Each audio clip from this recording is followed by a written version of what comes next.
మనం అంతింత కాదు. తూర్పు తట్టు, ఉత్తరపు తట్టు, దక్షిణ తట్టు, పడమటి తట్టు, 4 వైపులా భూమి యొక్క వంశములన్నీ నీ మూలముగా, నీ సంతాన మూలముగా.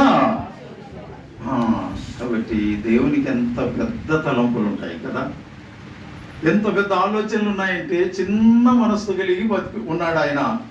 ఎట్లా ఉన్నాడు అంటే, తల్లిని విడవలేక విడిచి వచ్చాడు. విడిచి వచ్చిన తర్వాత ఏ ఊరు కనబడటం లేదు. పోతున్నాడు, అరణ్యంలో రాత్రి అయింది.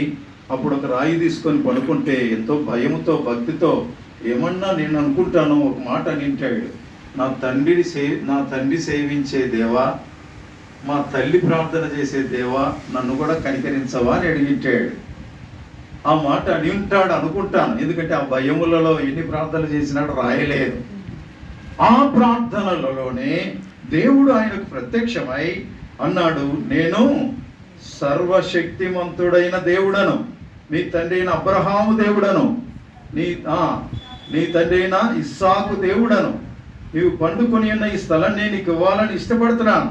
అయితే ఒకటి నీవు గుర్తుపెట్టుకోవాల్సింది ఏమిటి అంటే, చూడండి 15వ వచనం, ఇదిగో నేను నీకు తోడయుండి ప్రతి స్థలమందు నిన్ను కాపాడుచు ఈ దేశమునకు నిన్ను మరలా నేను నీతో చెప్పునది